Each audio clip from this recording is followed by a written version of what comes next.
थी विकट, समस्या थी विकट। मैंने जैसे तैसे लाइन में लग कर लिया रेलवे का जनरल क्लास का टिकट। समस्या थी विकट, मैंने जैसे तैसे लाइन में लग कर लिया जनरल क्लास का रेल का एक टिकट। लेकिन यात्रा जरूरी थी, पेट की मजबूरी थी। यात्रा जरूरी थी, पेट की मजबूरी थी। लेकिन बाबूजी जनरल क्लास के डिब्बे में भीड़ थी कि भाड़ था? जनरल क्लास के डिब्बे में अगर किसी ने यात्रा की हो तो उसको देखो आप, जनरल क्लास के डिब्बे में भीड़ थी कि भाड़ था? आप तो बस ये समझ लो कि चढ़ने का नहीं जुगाड़ था। तो टीटी से नजरें चुरा के स्लीपर कोच में चढ़े। अभी 2-4 कदम आगे बढ़े, टीटी से क्या बहाना बनाऊंगा, मैंने तो इसके बारे में भी नहीं सोचा। तब तक एक ससुरे पुलिस वाले ने आकर धर दबोचा। मैंने तो इसके बारे में भी नहीं सोचा। तब तक एक पुलिस वाले ने आकर धर दबोचा। पुलिस वाले की हरकतें देखकर उस दिन बेशर्मी को भी शर्म आई। पुलिस वाले की हरकतें देखकर बेशर्मी को भी शर्म आई। रिश्वत की बात 500 रुपए से चली और बीड़ी तक आई।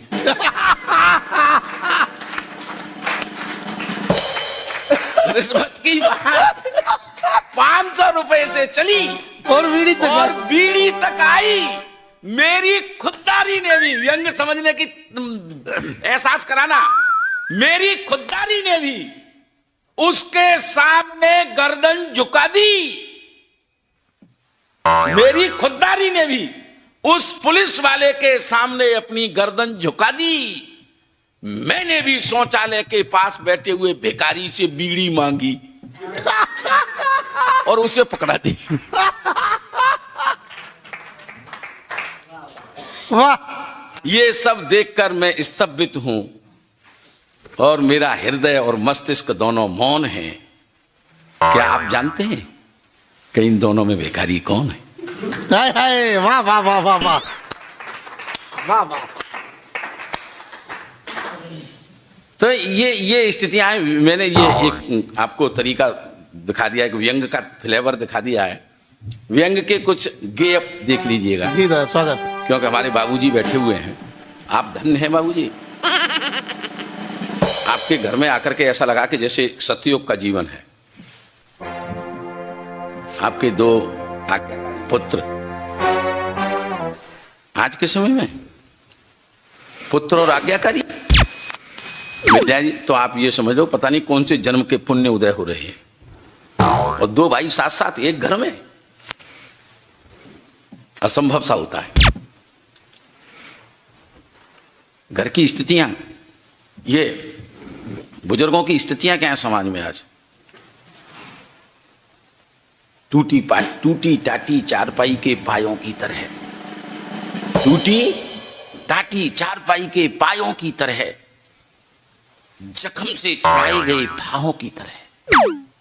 टूटी टाटी चारपाई के पायों की तरह, जख्म से छुड़ाई गई फाहों की तरह।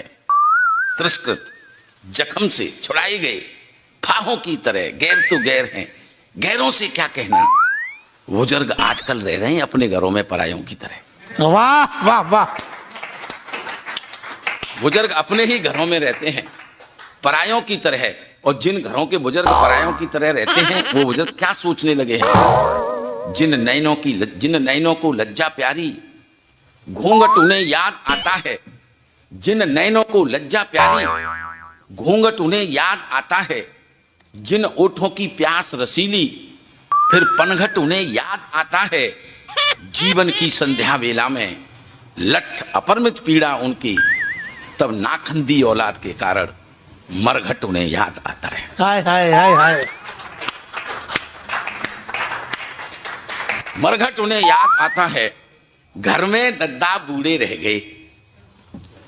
घर में मैं कोशिश करता हूं कि हास्य से इतर न जाऊं, कुछ व्यंग की चुभन तक पहुंच जाता हूं, लेकिन फिर भी मैं कुछ हास्य के और 1-2 पंक्ति सुनाता हूं, सुनिएगा। घर में दद्दा बूढ़े रह गए, सबकी नजर में कूड़े रह गए। हाय हाय हाय हाय। घर में दद्दा बूढ़े रह गए सबकी नजर में कूड़े रह गए। ठाका लेना अगली पंक्ति में। घर में दद्दा बूढ़े रह गए, सबकी नजर में कूड़े रह गए। अब 32 को अतो पतो नहीं, मुंह में सिर्फ मसूड़े रह गए। वाह वाह वाह। 32 को अतो पतो नहीं, मुंह में सिर्फ मसूड़े रह गए। मुंह में सिर्फ मसूड़े रह गए।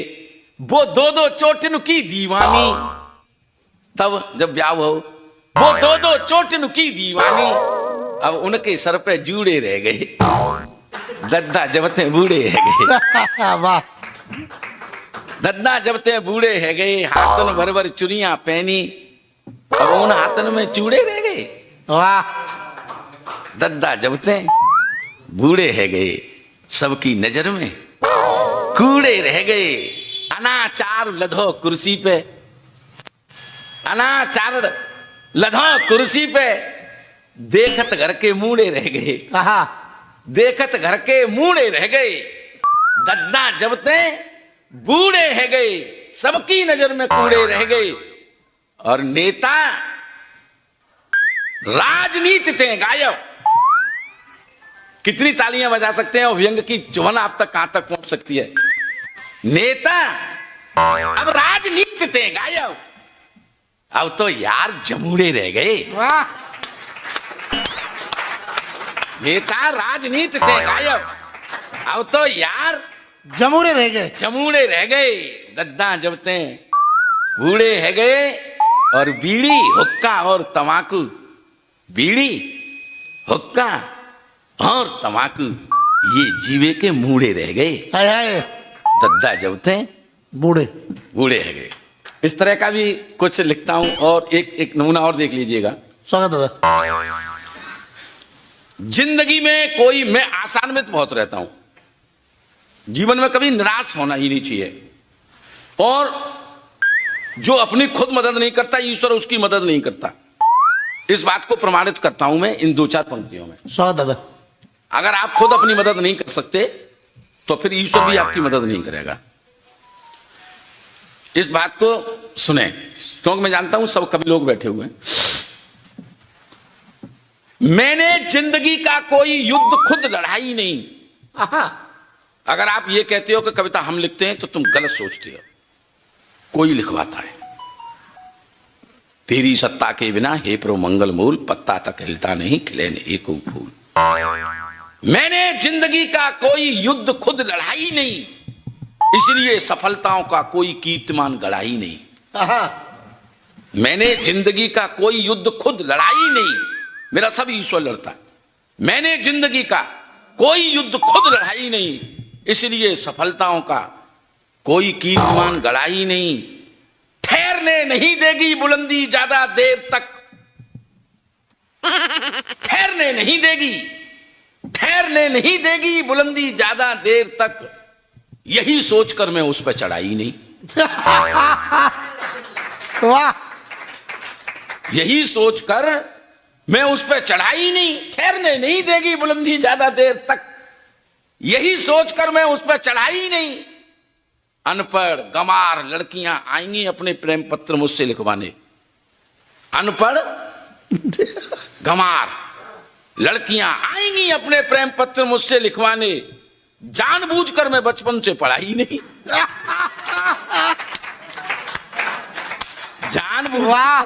जानबूझकर मैं बचपन से पढ़ाई नहीं।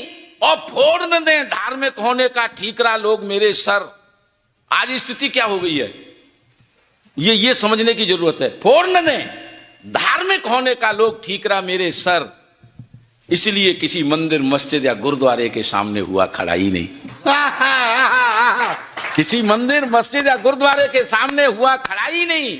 और बाबूजी इस पर आनंद आएगा आपको। बंदोबस्त देखो मैं कैसे करता हूं अपने जीवन का। जानबूझकर मैं किसी मंदिर मस्जिद या गुरुद्वारे के सामने हुआ खड़ा ही नहीं। लाठी डंडे बेंत छड़ियां मैंने सबके सब जला दिए। लाठी डंडे बेंत छड़ियां मैंने सबके सब जला दिए, इसलिए बाबूजी का लट्ठा आज तक पड़ा ही नहीं। वाह हाँ, अपना इंतजाम खुद अपना Systematic इंतजाम करके इंतजाम। रखो, मेरे कहने का मतलब ये है।